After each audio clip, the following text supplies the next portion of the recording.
May it be an evening star. In the quiet town of Atimpoku, the dreams of many young girls are stolen before they fully bloom. Teenage pregnancy is not just a statistic here, it is a devastating reality that shatters lives, families, and futures.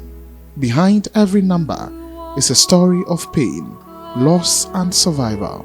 Every year, thousands of girls in the eastern region become young mothers. Many come from broken homes, face abuse, drop out of school, and lose their chance at education and a better future. Me was 16 years and I woo my first child. I birthed my first child at age 16. The family accepted responsibility even though the boy denied. We lived together for a while and he decided to chase greener pastures in illegal mining. He promised me marriage. He went and never returned. Only mention and like mama akosa situation na me mama oni ha me mama otogo me mama na ete ha na osu sika semeju like de be di ni ho nsi okwa akoye ejuma otogo nsi na me nua kitewa say or 14 years. All these are happening to me as a result of poor parenting. My mom left Ghana when I was 11 and my sister a 3-year-old toddler. We had nothing to eat. I had to hawk to feed both of us. I subsequently dropped out of school to hawk sachet water. Mama ma forget me school nu. Sina me ko ton pure water we market kakra na me di manage yen ho kakra me nya ejuma brabo ni enko yie ntimi na me san ko fa obi se o. After the boy who got me pregnant never returned, I went in for another man, thinking he would be my support. I was wrong. He physically abuses me at the least provocation. Now abo nsi o obo me ube hu me I might say pride nkola no wo me ho no me friend na onfa ba onu ofre me o chia o me di phone man nkola no oni nkola no akasa nkola no ka chen so mutie mi omu ya no aka chen nkola no say onu so oni bi na omu mami ne. He mostly neglected the kids and I had by then had 2 kids with him, making the kids 3. He abuses me with mallets and sticks. I have really suffered. I fear men. I didn't say my belan kasan obe. It is a say no me who be ma me trusted be ma bi. For Naomi, the pain is more than physical. The violence, the abandonment, the weight of responsibility for 3 children and a sister with no one to care for them has crushed her dreams and hope. Many girls here face not only abandonment but harsh abuse, both physical and verbal, from the very men who promised love. These young mothers suffer in silence, often isolated and without protection. Sabrina was 16, but Sabrina won't go school. Me go school, school in my jai as an amine. Me need phobia. I didn't know jai school. No mammy were Sabrina, no papa were in, and I would jai school. Mammy, no, uncle, mammy, Najino, and your papa. I dropped out of school at a very young age. I had no helper to support my education. My mother is mentally challenged, hence being left in the care of my grandmother. She also could not shoulder the burden of catering for us. She literally denied my brother and I partaking in schooling and its activities, including doing of our homeworks. She would rather we sold to feed the family. I subsequently quit schooling because I was on my own. No food, no support.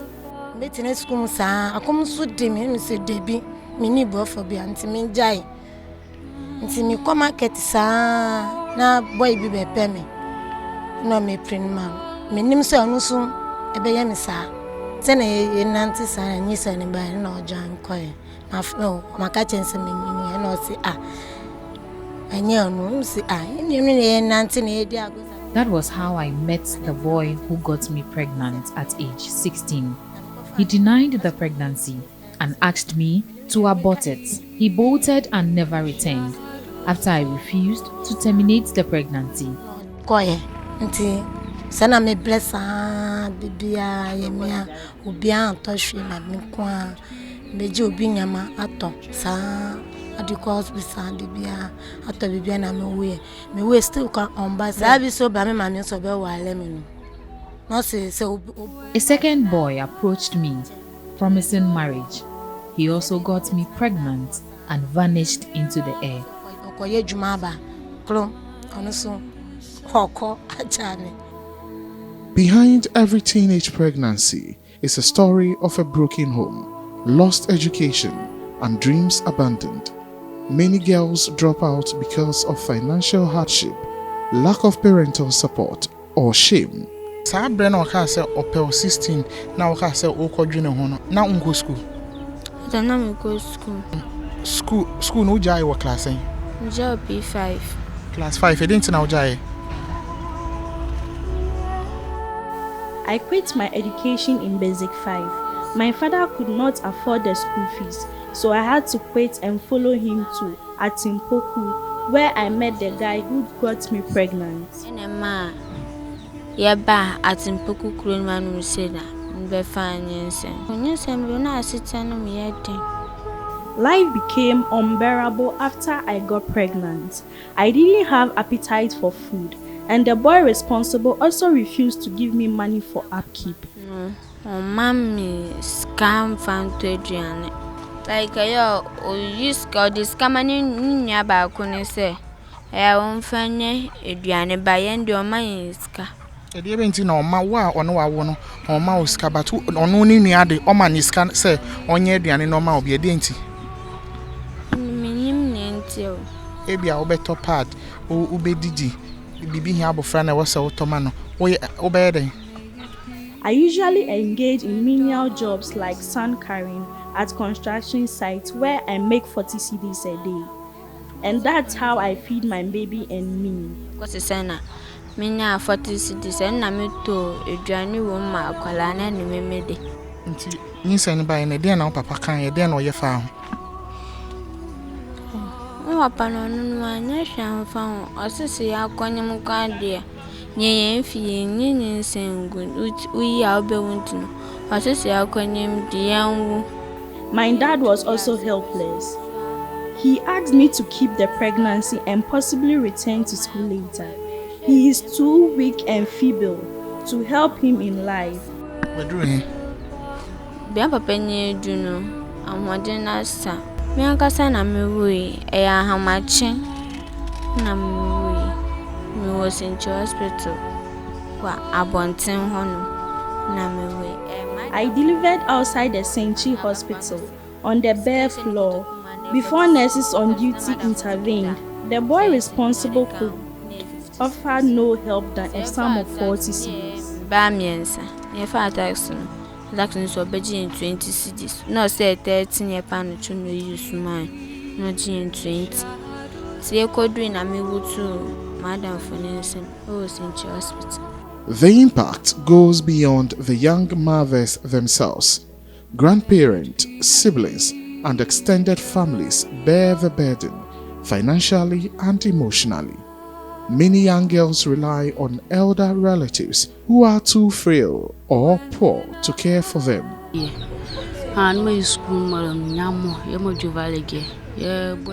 When I was in school, I had a hard time understanding the lessons. During that time, I met a guy who told me he liked me. We started dating, and eventually I became pregnant. At some point, he brought me medicine to terminate the pregnancy, but I refused to take it. Because of that, he left me and denied responsibility for the baby. Around that same time, the house I was living in collapsed, so I had to move to my grandmother's place. Throughout the pregnancy, I never visited the hospital. Even finding something to wear was difficult. Most times, I tied the clothes around myself before stepping out.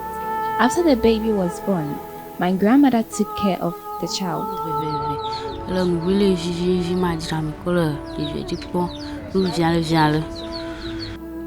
These young mothers face hunger, homelessness, and social stigma daily. Some sleep outside or in unsafe places. Food is often borrowed, clothing is scarce, and basic needs are unmet.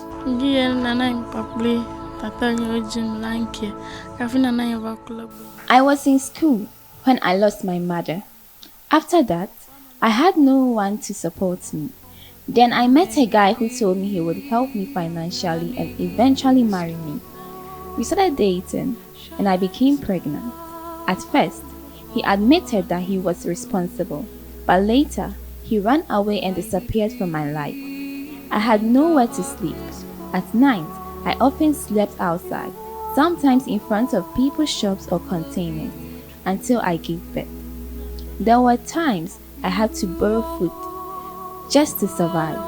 I couldn't afford to feed myself or my child. I asked people for help, but no one was willing. Whenever the guy saw me, he would insult and beat me.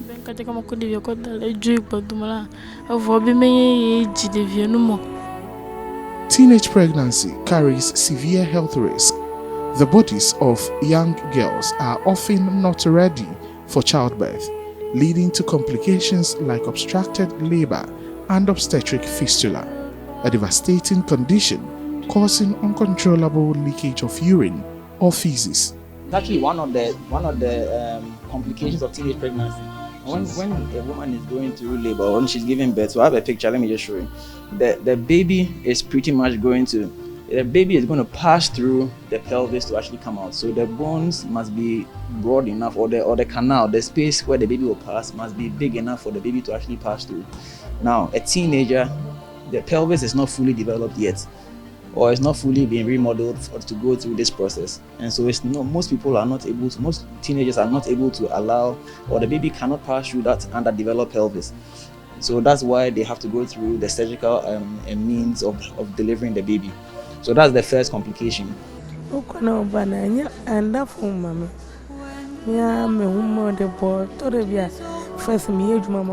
It hasn't been easy living with obstetric fistula.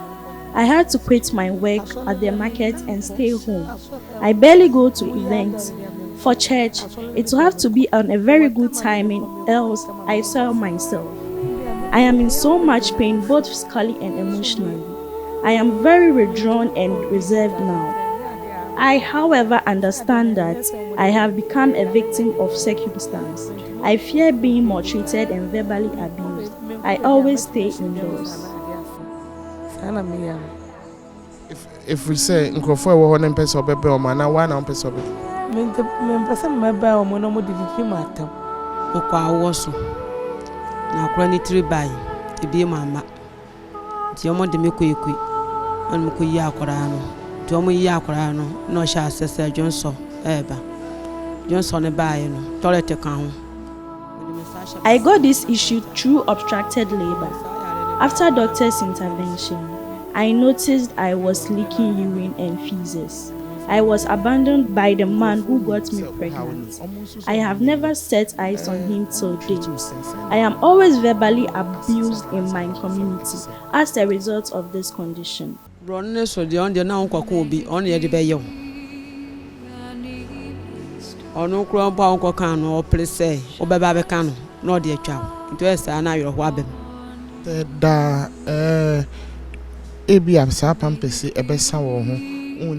At every opportunity, people rain insults on me. When I ran out of diapers and sanitary pads, I resort to rags.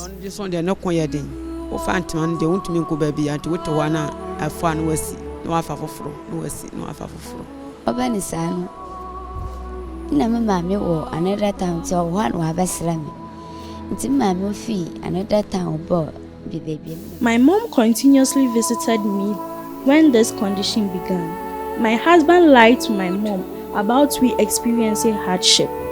He eventually pushed me out to live with my mom till the surgery is done. I was subsequently directed to the Mercy Catholic Women's Hospital, where treatment began. My husband promised to come for me after the surgery, but that is how he got rid of me. He has remarried and left me to my fate. Until that time, if you are mukun, only me tibi. I can feel busy before.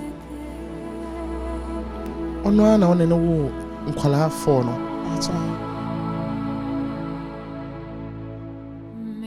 The contraction started so much that I couldn't even enjoy it. Then the nurses there told me to push, and now push. I had a 3rd-degree tear. While pushing, they gave me the injection then. So meaning the baby was big and then it caused a tear. Yes, the baby was big. She was 3.8. I stayed in the hospital for 6 days. Then when I went home, that was when I realized that I was leaking. So I have to go back to the hospital. Then they told me to come to Mercy Women Catholic Hospital. They presented with what we call obstetric fistula. An obstetric fistula, we are talking about an opening, an unnatural opening, which is not related to any other thing but through childbirth or related issue. Some of the cases they are repairing now, one is opening from the bladder. There's a tear from the bladder into the vagina. So urine flows, instead of flowing through the urethra, the natural exit, it rather leaks into the vagina. So that is one of them they are repairing now. And there are others too who have opening from the vagina into the rectum, which are also waiting for repair. One has been repaired already, and there are a backlog of them who are also waiting for repair. We want to be, at least we'll give them some ample time and be sure that they are completely healed, maybe a month or two before. Probably we will be sure that they can go meet with their husbands.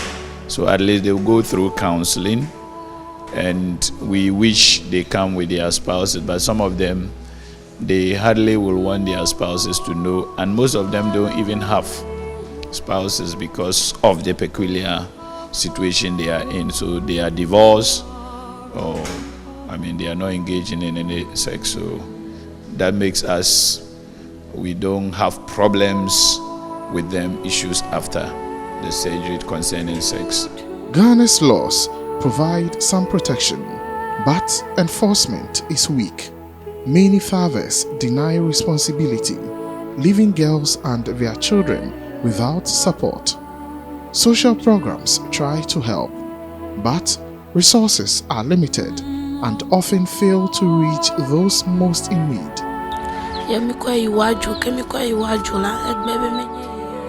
I had to resort to Dosu. Even at that, it took several questioning before he finally accepted responsibility of the pregnancy.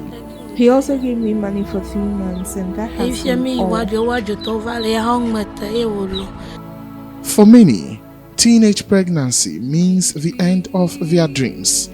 Ambitions to be nurses, teachers, or business women vanish under the weight of responsibility and hardship. When you go school back. I'm a future and person me nurse and person me go school no. I'm a winner. Be nurse nampa. Bema fakra atiti wo menisu. Me hu bema kra na o se me pa na ma yesi na me hye no. Na me hye no so because bra ma bre papa me nkan dada. Some voices in Atimpoku are rising. NGOs, local authorities, and health workers are working to educate, protect and support these girls. But the fight is far from over. I'm the only one who so far in the community has been able to, have this university degree and all that. I mean, amongst those people, there are other people as well. Rita is also there and all that. But the problem is that fighting these men is becoming more harder because they see what I'm trying to do and they are always tightening their grip on me. They are trying to restrict me. And so if organizations and people are, they come on board, they listen to my cry for help and they are able to support us, and they are able to support us, we can be able to make a difference in the lives of the upcoming ones, because the ones that have already given birth, there's hope for them to learn a skill or do something profitable for themselves. But what about those coming up? Are they also going to end up like the stories you already have? That's my fight. Like the story of Amma, I'm trying so hard to make a change in her life. I don't want her to end up with 2-3 children just like those before her. So that's what I'm trying to do. Teenage pregnancy affects several sustainable development goals, including quality education, gender equality, and good health and well-being. Addressing this issue is crucial for the development of the community and the nation. These girls they are brought up, I would say, to think that, not sleeping with men per se, but men taking advantage of them in that kind of way is normal. And if you try to fight it out, these men also come fighting you. So it's an issue of trying to make a societal change. I think it's coming from that bringing and the society as a whole. The battle against teenage pregnancy is complex but not hopeless. With community support, education and empowerment, these young girls can reclaim their futures. Let us listen to their voices, feel their pain, and act not just for them, but for the future of Atimpoku and Ghana. This is their story, the silent tears of Atimpoku. May we never look away. Shadrach Odame Ejari, Metro News.